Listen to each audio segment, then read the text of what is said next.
में विश्वास प्रबल हो जाता है, भरोसा दृढ़ हो जाता है, तो उसका कार्य अपने आप सफल होना प्रारंभ हो जाता है।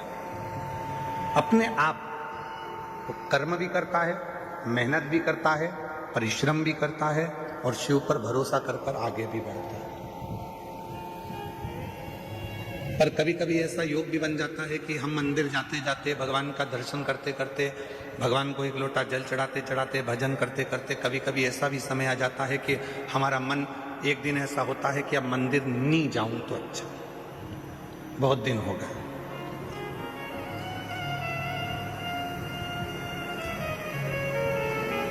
रोज कथा सुनते हो, प्रतिदिन कथा को श्रवण करते हो, और कभी कभी मन ऐसा भी कर जाता है कि अब 2-4-8 दिन अभी जरा मैं अभी कथा नहीं सुनूंगी, अभी मैं सीरियल देखूंगी, नाटक देखूंगी, कभी कभी मन करता है।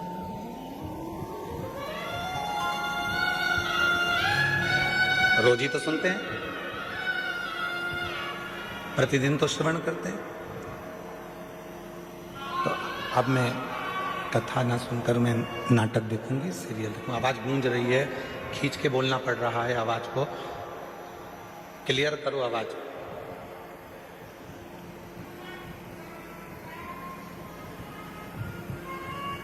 कभी कभी मन कर जाता है ऐसा कि अब मैं, इतने दिन मैंने कथा सुन ली है, इतने दिन मैं मंदिर चली गई हूं, इतने दिन मैंने सत्संग कर लिया, इतने दिन मैंने कीर्तन कर लिया, इतने दिन मैंने मंत्र जाप कर लिया है, इतने दिन मैंने नाम जाप कर लिया है, अब मैं थोड़े दिन नहीं करूंगी।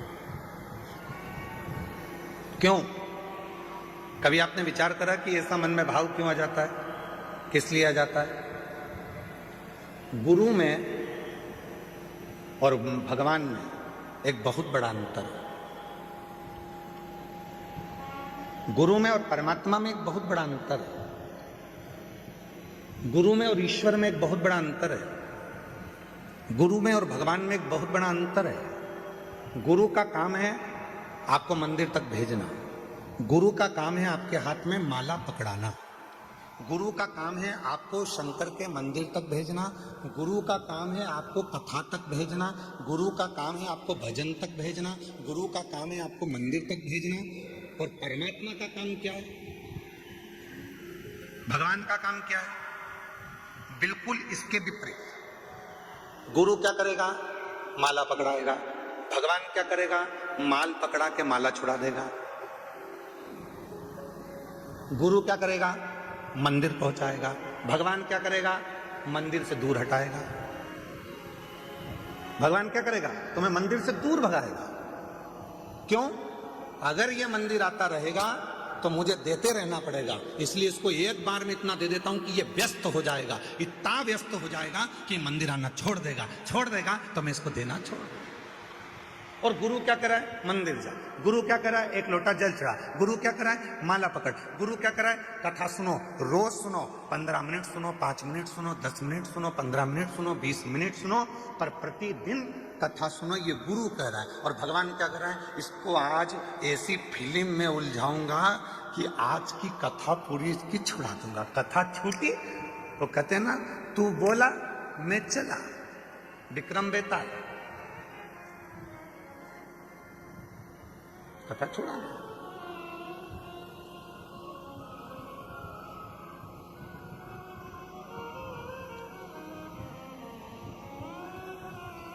गुरु मंदिर भेज रहा है, गुरु शिवालय तक भेज रहा है, गुरु परमात्मा के पास भेज रहा है, गुरु सत्संग में भेज रहा है, गुरु परमात्मा की भक्ति में भेज रहा है।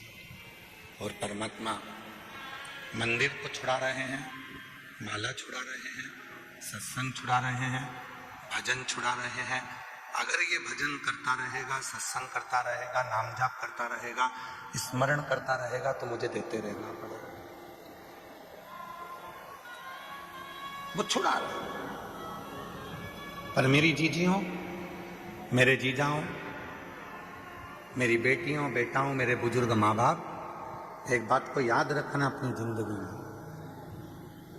कितनी भी उलझन जिंदगी में आ जाए और कितनी भी दौलत जिंदगी में मिल जाए, आप शंकर भगवान के मंदिर जाना मत छोड़ना। वो तुम्हारी उलझन मिटाना नहीं छोड़ना। वो तुम्हें सुख भी देगा, आनंद भी देगा, खुशियां भी देगा, सारा वैभव भी देगा, सब कुछ प्रदान करेगा और तुम्हारे जीवन के सारे दुखों को, सारी तकलीफों को, सारे कष्टों को मिटा भी देगा।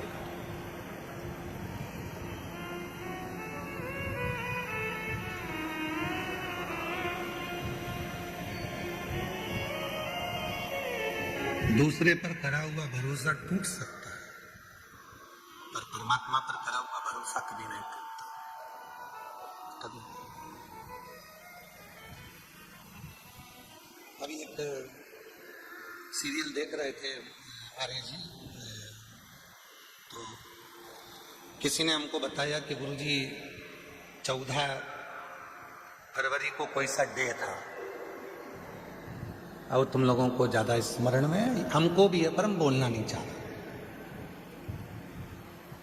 एक सीरियल दिखाया था, उसमें एक छोरा उसको कुछ फूल देने गया, उसने उसको लात मारी तो वो शिव जी के मंदिर में पहुंच गया। ऐसा वो छोटा सा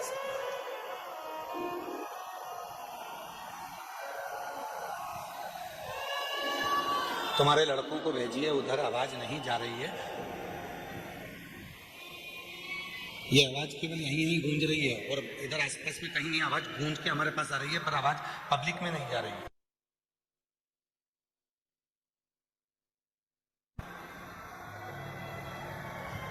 तो हमने देखा कि उस सीरियल में उन्होंने लात मारी और लात मारने के बाद वो व्यक्ति शिव मंदिर चले गए।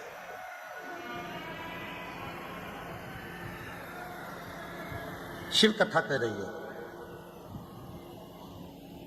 भगवान देवादिदेव महादेव का चरित्र कह रहा है, भगवान शंकर की कथा कह रही है कि दूसरा कोई व्यक्ति हमको लात मारे तब हम शिव जी के पास में जाएं, ये ठीक नहीं है। शिव महापुराण की कथा कहती है कि इस मन को शंकर से ऐसा जोड़ लो कि किसी की सामर्थ्यता ना हो तुम्हें लात मारने की, किसी की सामर्थ्यता।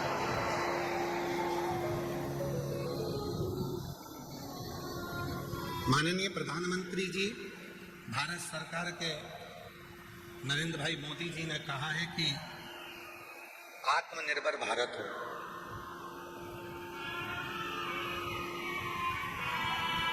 क्यों कहा आत्मनिर्भर भारत का? फिर आवाज गूंज के आ रही है, आवाज आसपास की आवाज खोलिए, पता नहीं।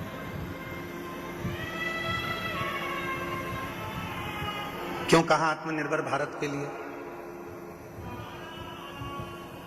आत्मनिर्भर भारत के लिए इसलिए कहा कि वो भी जानते हैं जब हम अपना खुद का कोई कार्य करेंगे, खुद की फैक्ट्री डालेंगे, खुद का कोई कार्य करेंगे, तो किसी दूसरे देश की हिम्मत नहीं होगी हमको ठोकर मारने की, बल्कि हम उनको ठोकर मार देंगे। स्वयं निर्माण करें। सभी वाद्ययंत्र जरा शांत रखें।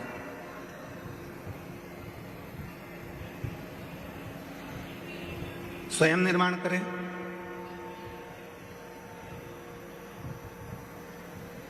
स्वयं अपना कार्य करें, किसी दूसरे की सामर्थ्य ना हो तुमको ठोकर मारने का। आप स्वयं इतने प्रबल बने। शिव महापुराण की कथा कहती है, स्वयं भगवान देवादिदेव महादेव भगवान शंकर माता पार्वती जी से कहते हैं, पार्वती सुन, जो भक्त मेरे पास में आता है, जो मेरे पास पहुंचता है, एक लोटा जल मुझे चढ़ाता है, मैं उसको धन थोड़ा बाद में देता हूँ, मैं उसको वैभव थोड़ा बाद में देता हूँ, मैं उसको संपदा थोड़ी बाद में देता हूँ, सबसे पहले मैं उसको क्या देता हूँ वो सुन पार्वती। पार्वती जी ने पूछा कि आप सबसे पहले क्या देते हैं? आप सबसे पहले क्या प्रदान करते हैं? तो शिव जी कहते हैं मैं सबसे पहले उसको सहनशीलता देता हूं।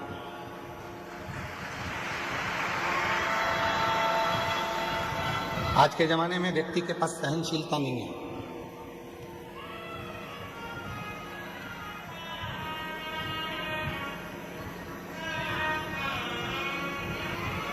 कोई किसी की सुनता ही नहीं है।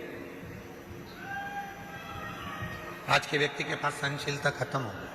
हमने पहले भी कथा में कहा था, आज फिर कहते हैं। पहले भी हम कथा में बोले थे, आज फिर कहते हैं।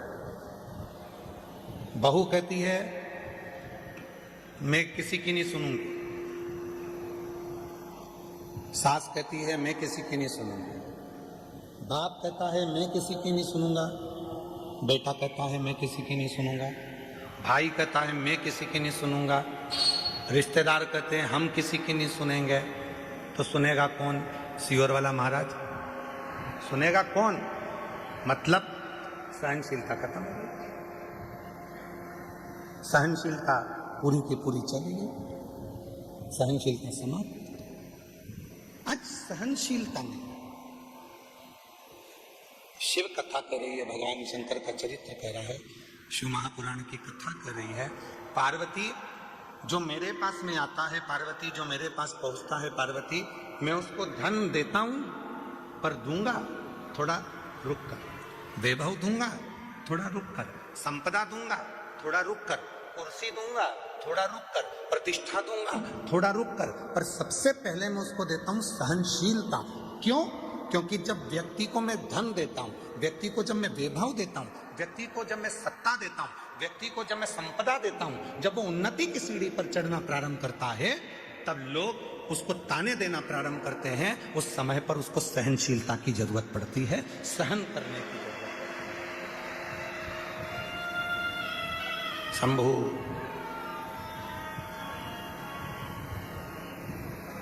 तब उसको सहनशीलता की जरूरत पड़ती है।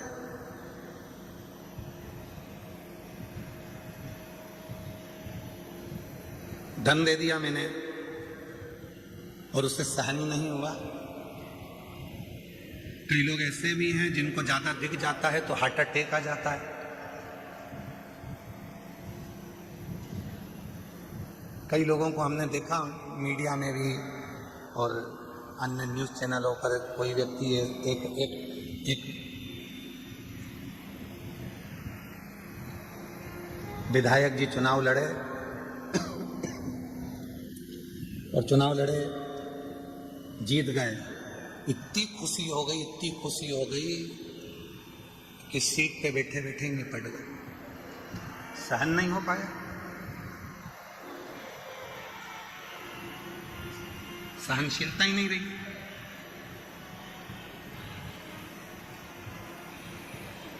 शिव कहते हैं पार्वती में सबसे पहले सहनशीलता। आप जब शिव जी के मंदिर जाना चालू करेंगे, भगवान शंकर के मंदिर में जाना चालू करेंगे, शिव जी को एक लोटा जल चढ़ाना प्रारंभ करेंगे, तो शंकर भगवान सबसे पहले आपको सहनशीलता देंगे। तू मेरे मंदिर में आएगी, झाड़ू लगाएगी, पोछा लगाएगी, साफ करेगी, दुनिया के लोग तुझे ताना देंगे, आड़ा टेढ़ा कहेंगे, अपशब्द कहेंगे, तुझे सहन करना आना चाहिए।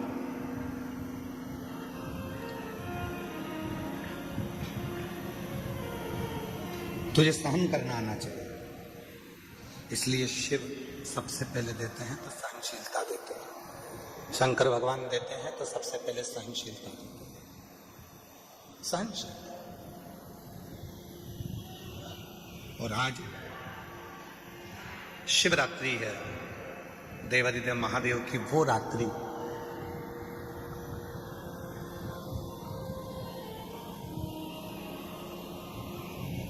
तमिल के 63 संत ऐसे हुए, 63 संत तमिल के ऐसे हुए हैं जिन्होंने इस शिवरात्रि पर भगवान शंकर का साक्षीकरण कर कर भगवान शिव का दर्शन पाया है। अब जब भारत की भूमि के मनुष्य के रूप में जन्मे हुए वो 63 संत, वो 63 साधु, वो 63 सन्यासी, वो 63 साधारण गृहस्थी जब भगवान शिव का दर्शन कर सकते हैं, तो इस शिवरात्रि पर जब हम और आप भगवान शंकर की अविरल भक्ति को धारण करेंगे तो क्या शिव का दर्शन नहीं होगा? क्या भगवान शंकर का दर्शन नहीं होगा?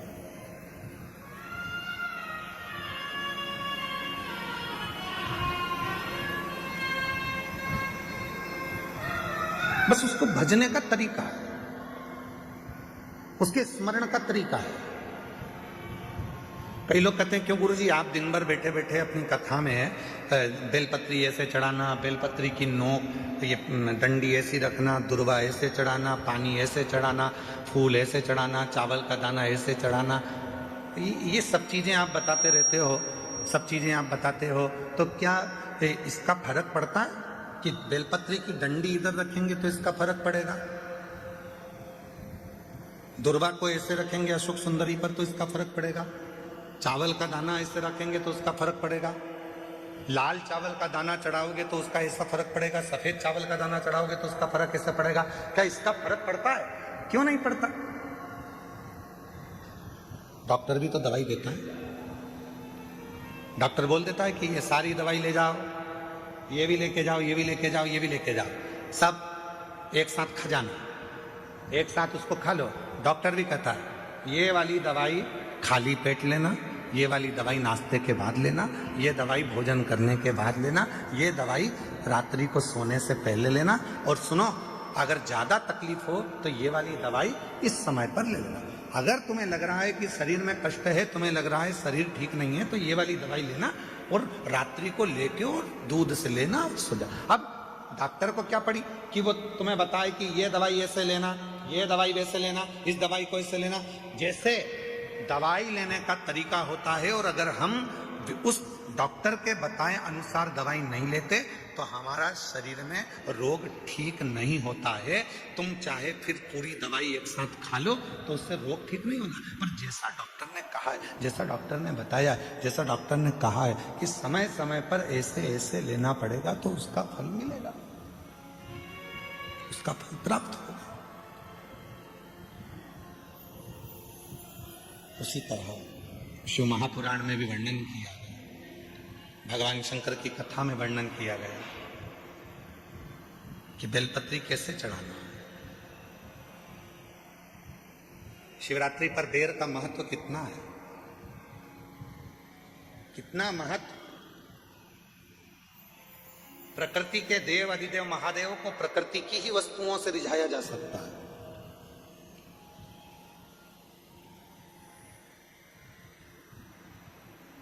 उनको रिझाने के लिए बहुत आडंबर की जरूरत नहीं पड़ती। 3 मित्र थे, तीनों में झगड़ा हो गया और तीनों भगवान के लिए झगड़ लिए। एक बोले मेरे राम जी बड़े, एक बोले मेरे भगवान कृष्ण बड़े, एक बोले मेरे शंकर जी बड़े। पर शिव महापुराण की कथा कहती है कि हमारे यहां देवताओं में भेद नहीं होना चाहिए, हमारे सारे देव एक है। किसी देवता के लिए यह नहीं कह सकते कि ये बड़ा है, ये छोटा है, ये बड़ा है, वो छोटा। ना ना ना, हमारे लिए सब बड़ा, सब किस। पर 3 दोस्त थे, लड़ लिए। अब विवेक नहीं होवे, बुद्धि ना होवे तो झगड़ा हो जावे। तो तीनों ने लड़ाई कर ली। तो तीनों ने विचार करा, देखो मेरे राम बड़े, वो बोला मेरे कृष्ण बड़े, वो बोला मेरा शिव बड़ा। तीनों में झगड़ा हुआ और तीनों देवता एक ही है। तीनों ने कहा चलो जंगल में चलते हैं, अपने अपने भगवान को बुलाते हैं, देखो सबसे पहले किसके आते हैं। गया, एक ने बुलाया, हे अयोध्या नरेश, हे मेरे अवध के राजा, हे मेरे राजा धीराजा, अवध नरेश, अयोध्या के राजा मेरे राम जी, जल्दी आइए, आपका दर्शन कराना है मेरे दोस्तों। राम जी नहीं आए। थोड़ी देर बाद वो भगवान कृष्ण का भक्त वो पुकारने लगा, हे द्वारकानाथ, हे ब्रज के राजा, हे द्वारकाधीश, जल्दी आइए, मेरे दोस्तों को दर्शन कराना भगवान। और थोड़ी देर बाद तीसरा नंबर का जो दोस्त था, उसने एक जमीन पे से कंकर उठाया, हाथ पे रखा, ओ भोला जल्दी आ जा, पार्वती बुला रही है। शंकर जी तुरंत प्रकट।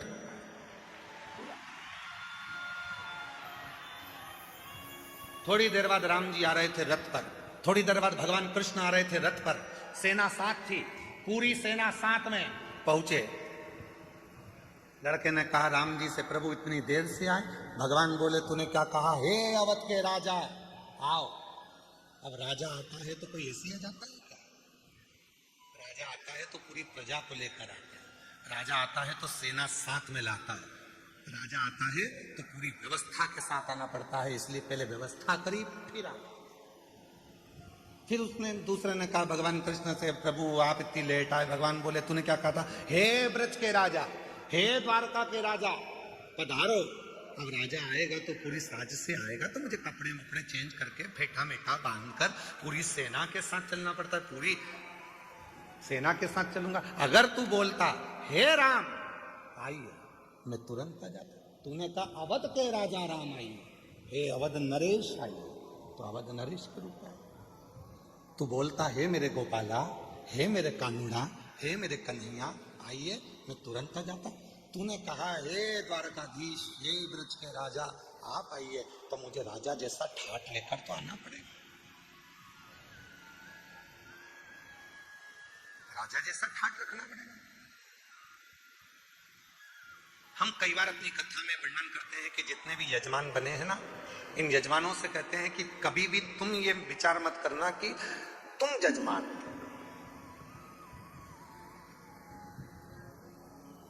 बुद्धि से निकाल दो कि तुम यजमान। तुमने ये सोच लिया कि मैं यजमान हूं, मेरे भोजन की व्यवस्था ऐसी करना चाहिए, मेरे रुकने की व्यवस्था ऐसी करना चाहिए, मेरे लिए गादी ऐसी लगाना चाहिए, मेरे लिए इस तरह का सोफा लगाओ, मेरे लिए ऐसी कुर्सी लगाओ। तुम्हें मालूम नहीं है मैं मुख्य यजमान हूं। मैं छोड़ दो कि तुम यजमान। यजमान बनाया किसने? उसने। बिठाया किसने? उसने। कृपा किसने करी? उसने। तो तुम उससे कहो कहीं हमारे माँ बाप की कोई कृपा हुई होगी, कहीं मेरे पूर्वजों ने एक लोटा जल ज्यादा चढ़ाया होगा, जो आज भगवान ने मुझे यजमान बनाकर बिठा दिया।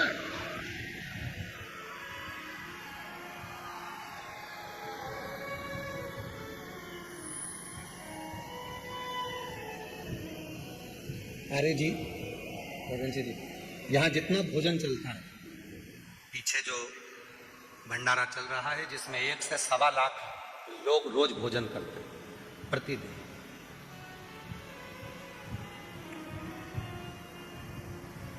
उसमें एक भी रसीद लेकर किसी भी सीहोर वाला हो, चाहे बाहर वाला हो, चाहे दुनिया का कोई सेठ हो, दुनिया का कोई सेठ हो, जितने कथा सुन रहे हैं उन सबके लिए कहूंगा, कोई नहीं कह सकता कि सीहोर वाले महाराज के यहाँ से कुबेरेश्वर धाम से कोई आया था और हमने घी का पीपा दिया था या तेल का डब्बा दिया था। ये सारा की सारा भंडारा भोले बाबा चलाते हैं और भोलेनाथ के भक्त चलाते हैं।